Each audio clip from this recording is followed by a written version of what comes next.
नमस्कार दोस्तों, आपका स्वागत है। आज की हमारी कहानी है कर्म का फल।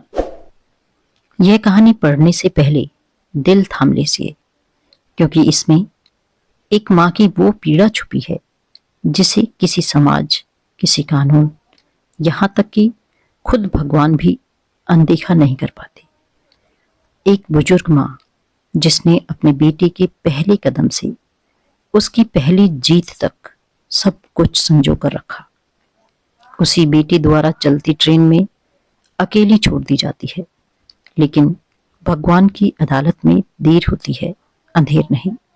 किस्मत का खेल देखिए, जिस घर से उसे बेघर किया गया, भगवान ने उसे उसी दुनिया में ऐसे लोगों की गोद में पहुंचा दिया जो खून से नहीं, इंसानियत से रिश्ते निभाते हैं। यह सिर्फ कहानी नहीं, यह हर उस माँ की दास्तान है जिसका दिल टूटने के बाद भी दुनिया को प्यार देना नहीं छोड़ती। रात का वक्त था, दिसंबर की ठंड अपने पूरे जोर पर थी। ट्रेन के डिब्बे में पीली धुंधली रोशनी टिमटिमा रही थी और उसी रोशनी में बैठी थी 70 वर्ष की अम्मा राम दुलारी। सूखी पत्ती सी झुर्रियों वाला चेहरा, आंखों में जीवन भर के त्याग की छाया और दिल में अपने बेटे राहुल व बहू किरण के लिए हजारों दुआएं। उन्होंने अपने कांपते हाथों से पल्लू ठीक किया था। बेटा, ठंडी हवा लग रही है ना, थोड़ा खिड़की बंद कर दें। राहुल ने बिना मन से उत्तर दिया, हाँ हाँ। वह फोन में व्यस्त था। उसकी आंखों में न ममता थी न अपनापन, बल्कि एक अजीब सी बेचैनी। किरण बगल में बैठी तिरछी निगाहों से बार बार अम्मा को देखती, जैसे उनके अस्तित्व भर से चिढ़ रही हो। अम्मा ने उसकी ओर मुस्कुराकर देखा। बहू, तुम थक गई होंगी, कुछ देर सिर मेरी गोद में रख ले। किरण ने तुरंत चेहरा घुमाकर कहा, नहीं, ठीक है हूं। लेकिन उस ठीक में कितना विष था, अम्मा समझ नहीं पाई। ट्रेन धीमे धीमे एक सुनसान स्टेशन पर रुकी। प्लेटफॉर्म पर बर्फीली हवा चल रही थी। सन्नाटा ऐसा मानो समय भी थम गया हो। अम्मा गहरी नींद में थी और तभी राहुल ने धीरे धीरे अपना बैग उठाया। आसपास नजर दौड़ाई, कोई देख ना ले। किरण भी उसके पीछे पीछे फिसल कर खड़ी हो गई। यही ठीक है, किरण फुसफुसाई। अब निकल चलो, बहुत हो गया। कब तक इनकी जिम्मेदारी ढोते रहोगे? राहुल ने एक पल अपनी माँ को देखा। वह शांति से सो रही थी, जैसे सालों बाद चैन की नींद मिली हो, पर उस नजर में भी कोई अपनापन नहीं था, सिर्फ एक बोझ से छुटकारा पाने की राहत। दोनों चुपचाप स्टेशन पर उतर गए। गाड़ी की सीटी गूंजी, जैसे ईश्वर ने न्याय का ऐलान किया हो। ट्रेन आगे बढ़ने लगी। कुछ मिनटों बाद जब अम्मा की आंख खुली, उन्होंने इधर उधर देखा। राहुल, किरण, कहीं नहीं। सीट खाली थी। उनका दिल धक धक करने लगा।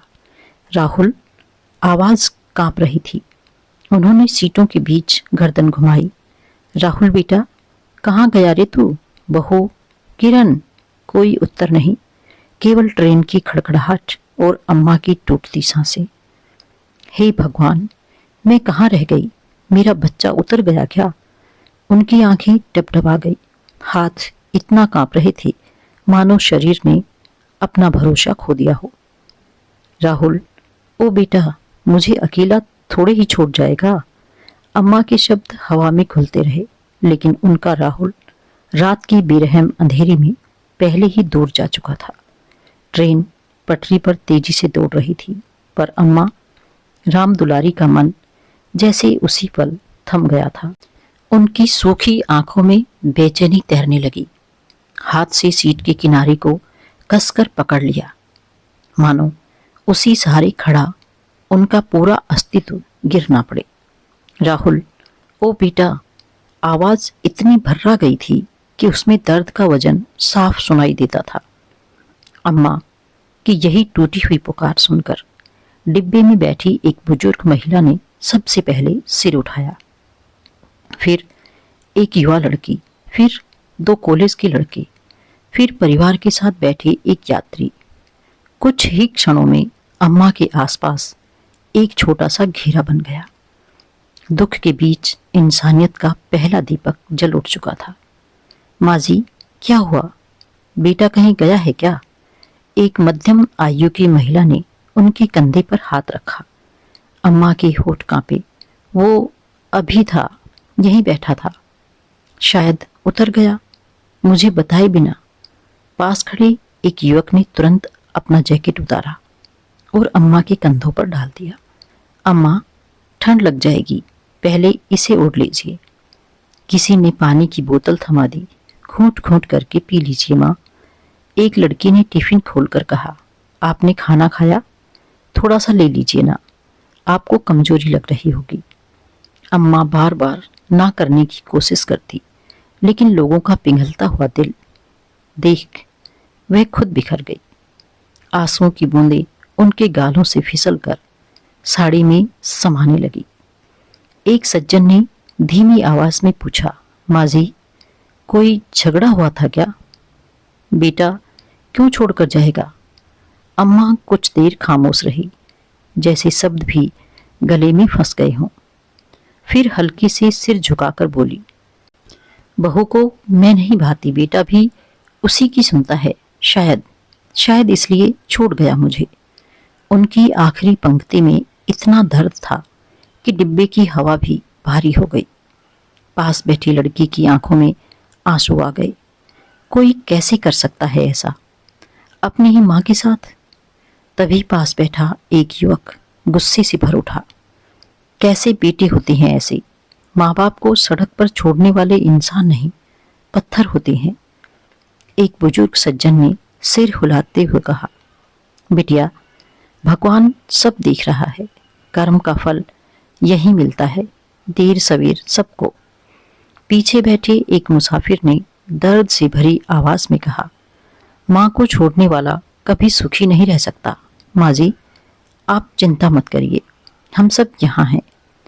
उस पल पूरी ट्रेन मानो एक परिवार बन गई थी। जिस माँ को अपने घर में तिरस्कार मिला, उसे इस डिब्बे में रिस्पेक्ट, केयर और इंसानियत की गर्माहट मिल रही थी। रात जितनी बेरहम थी, डिब्बे में उतनी ही दयालुता जगमगा रही थी। उस अंधेरे में किसी ने चुपके से उजाला जला दिया हो। डिब्बे में फैली बेचैनी और अम्मा की कपकपाती आवाज सुनकर कई लोगों की आंखें नम थी, पर एक व्यक्ति ऐसा था जिसकी आत्मा तक इस दृश्य से हिल गई। रमेश कोई बड़ा आदमी नहीं था, एक साधारण स्टेशन मास्टर का बेटा। सरल सा पहनावा, चेहरे पर ईमानदारी की छाप और दिल में समंदर से भी गहरा अपनापन। उसकी माँ को गुजरे 5 साल हो चुके थे। घर में सिर्फ वह और उसकी छोटी बहन पूनम रहते थे। रोज घर लौटते समय दरवाजे पर माँ की पुकार खोजता, पर वह सन्नाटा आज भी उसके दिल को चीर देता था। और जब उसने अम्मा के कांपते हाथ, भीगी आंखें और टूटी आवाज सुनी, उसे एक पल ऐसा लगा जैसे वह अपनी ही माँ को देख रहा हो, जिसे वह आखिरी बार अस्पताल के बिस्तर पर रोते हुए छोड़ आया था। वह चुपचाप उठकर अम्मा की सीट के पास गया, धीमे से नीचे बैठा और दोनों हाथ जोड़ दिए। अम्मा, उसने बहुत विनम्र, बहुत अपनत्व भरे स्वर में कहा, जिसमें माँ के लिए खोए हुए प्रेम की पूरी ललक थी। अम्मा ने घबराकर उसकी ओर देखा। क्या हुआ बेटा? रमेश की आंखें भर आई। वह कुछ पल तक अम्मा को देखता रहा, मानो ईश्वर ने उसके जीवन की कोई खोई हुई कड़ी उसी क्षण उसके सामने भेज दी हो। फिर बोला, अम्मा, मेरे घर चलिए, मेरी माँ की जगह खाली है, आपको कोई तकलीफ नहीं होने दूंगा। डिब्बे में मौजूद लोग उसकी बात सुनकर अच्छाई पर विश्वास करने लगे। ऐसा लगा जैसे ठंडी रात में किसी ने अम्मा के पैरों के नीचे गर्म चटाई बिछा दी हो। अम्मा के होठ कांपे, आंखों से आंसू ढुलक कर साड़ी में समा गए। बेटा, मैं बोझ हूं, किसके घर जाऊं, किस पर भार डालूं? अपने ही बच्चे ने छोड़ दिया, अब और किससे आस लगाऊं? यह सुनकर रमेश के दिल में टीस उठी। उसने तुरंत अम्मा के हाथ पकड़ लिए। उन हाथों में झुर्रियां थी, लेकिन उस छुअन में आशीर्वाद का एहसास था। रमेश ने दृढ़ प्रेमपूर्वक स्वर में कहा, नहीं अम्मा, प्यार बोझ नहीं होता। जिसे माँ कहा जाए वह कभी भार नहीं बनती, वह तो घर का आशीर्वाद होती है। डिब्बे में एक अजीब सी खामोशी फैल गई, सम्मान, दर्द और आशा से भरी। एक बुजुर्ग यात्री फुसफुसाया, भगवान ऐसे बेटे को ज्यादा पैदा करे, आजकल कहाँ मिलते हैं ऐसे बच्चे। अम्मा ने रमेश के चेहरे को गहराई से देखा, एक चेहरा जो अपरिचित होकर भी रिश्तों की गर्माहट देता था। उस पल उन्हें लगा मानो ईश्वर ने उनके खाली दिल में नई रोशनी भर दी हो। अम्मा ने कांपती आवाज में पूछा, सच कहता है बेटा, मुझे अपनी माँ मान लेगा? रमेश मुस्कुराया, मैंने तो मान लिया अम्मा, अब आपकी मर्जी। और अम्मा ने पहली बार उस रात आंसुओं में डूबी मुस्कान दी, जिसमें कृतज्ञता थी और शायद एक नए जीवन की शुरुआत भी। रात धीरे धीरे बीत रही थी, पर डिब्बे में बैठे लोगों के दिल मानो एक नई जागृति से भर चुके थे। अम्मा के आंसू देख देखकर सभी के भीतर इंसानियत और संवेदना का एक चुपचाप विद्रोह उमड़ आया था। एक बूढ़ी माँ को अकेला छोड़ देने वाले बेटे के खिलाफ, और उस माँ के जीवन को थामने के लिए एकजुट होने की चाह में। रमेश अम्मा के पास बैठा था। बाकी यात्री भी गहरी सहानुभूति से उन्हें देखते रहे। कुछ देर बाद एक युवक बोला, ऐसा करते हैं, हम सब मिलकर एक व्हाट्सएप ग्रुप बना लेते हैं ताकि अम्मा की खबर मिलती रहे। दूसरे यात्री ने तुरंत उसका मोबाइल उठाया, हाँ, और हर महीने कुछ ना कुछ भेजेंगे, जितना बन पड़े, ताकि अम्मा किसी पर बोझ महसूस ना करे। तीसरे ने मुस्कुराकर कहा, चलो नाम भी रख देते हैं, हमारी अम्मा, कैसा रहेगा? सभी के चेहरे पर एक अपनापन झलक उठा। बहुत अच्छा, हाँ, यही सही है, हमारी अम्मा। असल में सही नाम यही है। कुछ ही मिनटों में 18 लोगों का ग्रुप बन गया। कोई राजस्थान से था, कोई बिहार से, कोई स्टूडेंट, कोई सरकारी कर्मचारी और कोई गृहिणी, कोई ड्राइवर। लेकिन उस क्षण वो सब सिर्फ इंसान थे, एक माँ की ढाल बनने के लिए हाथ बढ़ाते हुए। एक एक कर सबने कहा, अम्मा, मैं हर महीने 300 भेज दूंगा, मैं 500 रुपये भेज दूंगा, मैं 100 ही दे पाऊंगी, पर दूंगी जरूर। मैं अपनी तनख्वाह का थोड़ा हिस्सा निकाल कर भेजता रहूँगा। किसी ने राशि नहीं देखी, सब ने भावना देखी। अम्मा की आंखें यह दृश्य देखकर भर आई। वह कांपते हाथों से आंसू पोंछती हुई बोली, हे भगवान, कहाँ से आए हो तुम सब? जहाँ अपना खून छोड़ गया वहाँ पराए साथ दे रहे हैं। उनकी आवाज़ इतनी भावपूर्ण थी कि पूरा डिब्बा शांत हो गया। एक गहरी आत्मा को छू लेने वाली खामोशी। एक बुजुर्ग यात्री ने अम्मा का हाथ थामकर कहा, माँ, खून से ही रिश्ता नहीं होता, दिल से भी होता है, और हम सब ने आज आपको अपना दिल दे दिया है। एक लड़की मुस्कुराकर बोली, अम्मा, अपनी हिम्मत बनाए रखना, अब हम सब आपके बच्चे हैं। अम्मा रो पड़ी, पर वह रोना अपमान का नहीं था, बल्कि पहली बार कहीं अपनापन पाने का था। उस ट्रेन में इंसानियत ने एक परिवार बनाया था, एक ग्रुप नहीं, एक नई उम्मीद। जिस रात राहुल ने माँ को छोड़ा था, उसी रात दुनिया ने उन्हें उठाकर अपनी गोद में रख लिया था।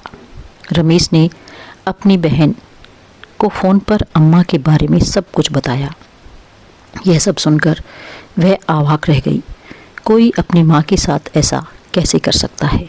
रमेश ने जैसे ही अम्मा का सामान उठाकर अपने छोटे से क्वार्टर में कदम रखा, पूरे घर में मानो उजाला फैल गया। बाहर शाम हो चुकी थी, लेकिन रमेश के घर में एक नई सुबह उतर रही थी, अम्मा के आने की सुबह। दरवाज़ा खोलते ही उसकी छोटी बहन पूनम भागती हुई आई। जैसे ही उसने अम्मा को देखा, वह बिना एक पल गंवाए उनके पैरों में झुक गई। माँ, आज से आप हमारी माँ हैं। हम समझ पा रहे हैं कि आप कितनी अकेली थी। पूनम की आवाज़ में वर्षों बाद सुना गया मातृस्वर ढूंढने की लालसा थी और अम्मा का दिल अपने आप भर आया।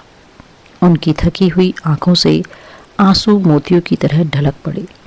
बेटी, मैं तो बस खो गई थी, लेकिन तुम्हारे भैया ने मुझे ढूंढ लिया। जैसे कोई अपनी बिछड़ी हुई चीज को छाती से लगाकर फिर कभी ना खोने देने का वादा कर ले। धीरे धीरे दिन बीतने लगे। रमेश के साधारण घर में अम्मा की उपस्थिति मानो किसी मंदिर की घंटी किसी पवित्रता लेकर आई। सुबह होते ही अम्मा पूजा का थाल सजाती, घर के कोने में अगरबत्ती की खुशबू फैलती, जिससे लगता जैसे हर दीवार कह रही हो, अब हम भी घर हैं, सिर्फ ईंट पत्थर नहीं। रसोई में अम्मा की खनखनाती चूड़ियाँ फिर से बजने लगी। खाना बनाते समय उनके चेहरे पर वही पुरानी ममता लौटी जो कभी बेटी की थाली पर सजती थी। और अब रमेश और पूनम के लिए पौधों की सूखी पत्तियाँ जब अम्मा ने छूकर सहलाई तो जैसे वो भी मुस्कुरा उठी। पड़ोसियों ने भी नोट किया, रमेश के घर में तो अब जैसे भगवान बस गए हों। अम्मा हर शाम बरामदे में बैठकर चाय पीती। रमेश और पूनम उनके दोनों ओर बैठते, मानो जीवन पहली बार उन्हें वही सम्मान और प्रेम दे रहा हो जिसकी वह बरसों से हकदार थी। धीरे धीरे चुप्पियों की जगह हंसी ने ले ली, तन्हाई की जगह परिवार ने। और एक दिन अम्मा ने मंद मुस्कान के साथ कहा, बेटा, मैं समझ रही हूँ, यही मेरा घर है, यहाँ मैं फिर से जी रही हूँ। उनकी मुस्कान सिर्फ होठों पर नहीं थी, वह आत्मा तक उतरकर जड़ों को सींच रही थी। अम्मा की नई जिंदगी ने पहली बार सच में मुस्कुराना सीख लिया था। दूसरी तरफ कर्म का पहिया घूम चुका था। उधर अम्मा रमेश के घर की शांत गोद में नई रोशनी खोज रही थी। इधर किस्मत ने एक अलग ही कहानी लिखनी शुरू कर दी थी। एक ऐसी कहानी जिसके पन्ने राहुल और किरण ने कभी कल्पना भी नहीं की थी। उस रात तेज बारिश हो रही थी। राहुल और किरण अपनी लग्जरी कार में मुस्कुराते हुए लौट रहे थे। उन्हें क्या पता था कि जीवन हर अहंकार का हिसाब रखता है और जब देता है तो पूरा देता है। सड़क फिसलन भरी थी, गाड़ी तेज थी और भाग्य शांत होकर देख रहा था। अचानक सामने से आती ट्रक की हेडलाइट उनके बीच एक पल के लिए चमकी और अगले ही क्षण धड़ाम की भयानक आवाज़। कार हवा में उछली, 2 बार पलटी, कांच बिखर गया, चीखें अंधेरे में डूब गई। जब होश आया तब जिंदगी बदल चुकी थी। राहुल चलने फिरने लायक भी नहीं रहा। कमर से नीचे उसके शरीर ने जवाब दे दिया था। जिस बेटे ने अपनी माँ को एक बोझ की तरह ट्रेन में छोड़ दिया था, अब खुद दूसरों की दया का मोहताज बन गया था। किरण का छोटा सा बिजनेस जो हमेशा अम्मा की पेंशन और पैसों पर पलता था, वह इलाज के खर्चों में ताश के महल की तरह ढह गया। इलाज, दवाइयाँ, ऑपरेशन, फीस, सब कुछ इतना भारी पड़ा कि घर गिरवी करना पड़ा। फिर घर बिक गया, जेवर बिक गए, बैंक बैलेंस खत्म हो गया। नोटों की गड्डियाँ जिनके दम पर किरण माँ का तिरस्कार देती थी, आज अस्पताल की दवाइयों ने चबा ली थी। और एक दिन डॉक्टरों ने साफ कह दिया, अब आगे इलाज संभव नहीं, पहले बिल चुकाइए। राहुल और किरण जो कभी अपनी अमीरी का ढोल पीटते थे, आज अस्पताल के बाहर टूटी हुई, लाचार और बेसहारा खड़े थे। अंततः वह दिन भी आ गया जब दोनों सड़क पर थे। न पैसा, न घर, न रिश्तेदार। जिसे भी मदद मांगते सब मुंह मोड़ लेते। और हाँ, वही हाथ जो कभी तिरस्कार से अम्मा को धकेल देते थे, अब थरथराते हुए लोगों से भीख मांग रहे थे। भीख मांगने की नौबत आ गई। किस्मत ने कर्म का पहिया पूरा घुमा दिया था, इतनी जोर से, इतनी बेदर्दी से कि राहुल और किरण का पूरा जीवन चकनाचूर हो गया। एक दिन अम्मा तुलसी में पानी डाल रही थी और रमेश उनिंदी आंखों से उन्हें देख रहा था। इन कुछ महीनों में अम्मा के चेहरे पर वह शांति लौट आई थी जो शायद वर्षों से कहीं खो गई थी। लेकिन रमेश के भीतर एक तूफान चल रहा था, एक सवाल जिसे वह टालते टालते अब और नहीं टाल सकता था। वह धीरे से बोला, अम्मा, आपका दिल करता है कि मैं आपके पुराने घर की खबर ले आऊं। अम्मा का हाथ रुक गया। तुलसी के पत्तों पर ठंडी बूंदें झिलमिला उठी। कुछ पल खामोशी रही। फिर अम्मा ने धीमी आवाज में कहा, ना बेटा, मत जा। वहाँ मेरा कौन है? जिसने छोड़ दिया वो मेरा क्या? उनकी आवाज़ में कोई गुस्सा नहीं था, बस एक टूटा हुआ विश्वास, एक बोझिल सा दर्द। रमेश का दिल कस गया, पर उसके भीतर का इंसान कह रहा था, सच को जानना जरूरी है। उसने धीरे से अम्मा का हाथ पकड़ा। अम्मा, आपकी इजाज़त नहीं मांग रहा, बस दुआ चाह रहा हूँ। मैं जाऊँगा अपने मन की शांति के लिए। अम्मा ने उसे रोकने की कोशिश भी नहीं की। शायद वे मन ही मन जानती थी कि कुछ सच्चाइयाँ भागने से भी पीछा नहीं छोड़ती। रमेश अम्मा के पुराने घर पहुंचा। वह वही गली, वही मोड़ जो अम्मा ने बताया था, पर जैसे जीवन का रंग ही उतर गया था। जहाँ कभी अम्मा का घर था, वहाँ अब ताला लटक रहा था। रमेश आगे खोजता हुआ बढ़ा। 2-3 लोगों से पूछा। किसी ने कहा, बहू का इलाज नहीं हो पाया, सारा पैसा खत्म हो गया। दूसरी ने कहा, राहुल जी को चोट लगी है, चल नहीं पाते। और फिर एक बुजुर्ग ने सड़क के किनारे उंगली दिखाते हुए कहा, वो देखो, वही दोनों हैं।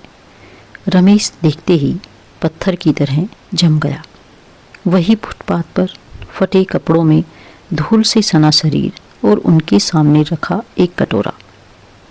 राहुल और किरण धीमे से लोगों से बोल रही थी, भैया थोड़ा सा खाना दे दो।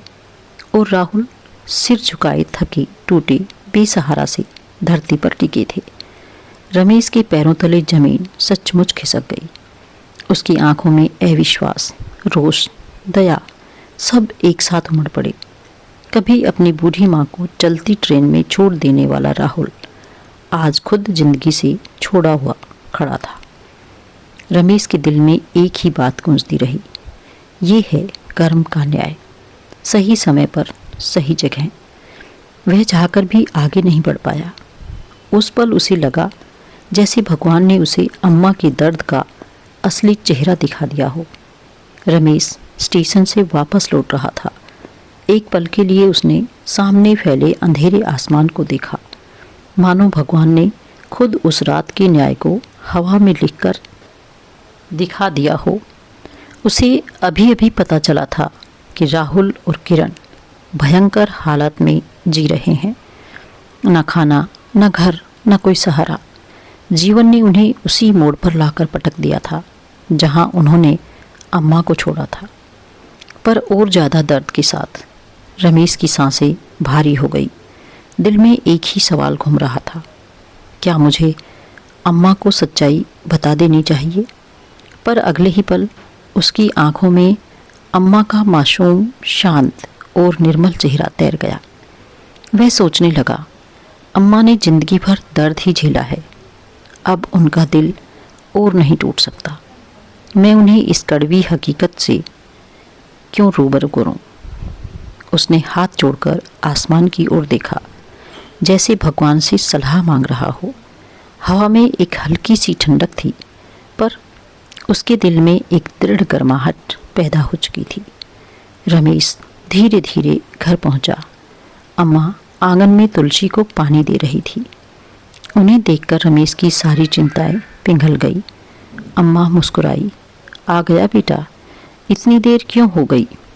रमेश ने चेहरे पर मुस्कान ओढ़ी, सारी सच्चाई दिल में दफन कर दी और धीरे से बोला, अम्मा, आपका बेटा जहाँ भी है सुखी होगा, आप चिंता मत कीजिए। अम्मा की आंखें भर आई, पर उनमें कोई शिकायत नहीं थी, बस एक अमृत सी ममता थी। वे आगे बढ़ी, रमेश के सिर पर हाथ रखा और आवाज़ में दुआओं की मिठास घुल गई। मेरा असली बेटा तो तू ही है, तूने मुझे माँ कहा, यही मेरे जीवन का सबसे बड़ा सुख है। रमेश की आंखें भीग गई। वह जानता था कर्म का फल उन्हें मिल चुका था। एक तरफ राहुल और किरण की बिखरी जिंदगी, और दूसरी तरफ अम्मा का प्यार जो किसी भी दौलत से बड़ा था। उस पल उसे महसूस हुआ कुछ रिश्ते खून से नहीं दिल से बनते हैं और वही रिश्ते उम्र भर साथ देते हैं। यह भगवान का न्याय है। माँ बाप को छोड़ने वाला दुनिया में कहीं सुख नहीं पाता। और सच भी यही था। राहुल और किरण की जिंदगी समाज के लिए एक जीवंत उदाहरण बन चुकी थी। कर्म का फल कभी बाकी नहीं रहता, वह वहीं लौट कर आता है जहाँ से निकला हो। तो दोस्तों, यह थी हमारी आज की कहानी। आपको कैसी लगी कमेंट करके ज़रूर बताएं। और यदि आप मेरे चैनल पर नए हैं तो इसे सब्सक्राइब करके बेल आइकॉन को ज़रूर दबाएं ताकि आने वाली वीडियो का नोटिफिकेशन आप तक पहुंचता रहे। धन्यवाद।